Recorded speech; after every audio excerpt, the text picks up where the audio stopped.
প্রবাসীদের সতর্ক করলো মালয়েশিয়ান ইমিগ্রেশন পুলিশ। কাদেরকে সতর্ক করেছে জানেন? যারা অবৈধ প্রবাসী তাদেরকে সতর্ক করেছে। এর আগে যে রিক্যালিব্রেশন ছিল এইটার আওতায় কিন্তু অনেকে এসে দেশে চলে গিয়েছে, কিন্তু অনেকে যায়নি। তার কারণে এখন কি বলেছে জানেন?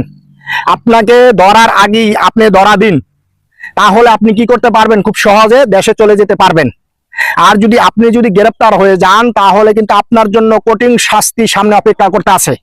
তা আমি বলবো, যারা নাকি অবৈধভাবে প্রবাসী ভাইয়েরা আছেন, বাংলাদেশি ভাইয়েরা, আপনারা যদি পারেন কাগজপত্র করে নেন।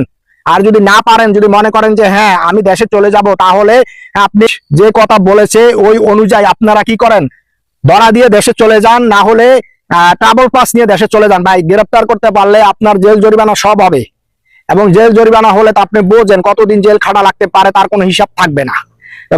মালয়েশিয়ান ইমিগ্রেশন পুলিশ এই সতর্কতাই করেছে যে আপনাকে ধরার আগে আপনি ধরা দেন, যাতে করে আপনার জন্য সহজ হয় দেশে যাওয়ার জন্য।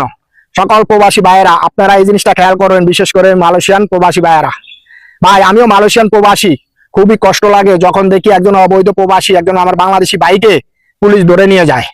ভাই, আপনারা খুব সতর্কতার সাথে এই মালয়েশিয়ান ইমিগ্রেশন পুলিশের যে ঘোষণা, মালয়েশিয়ান সরকার যে ঘোষণা, এদিকে খেয়াল করে আপনারা সবাই নিজের দায়িত্বে কাজগুলা সেরে রাখেন।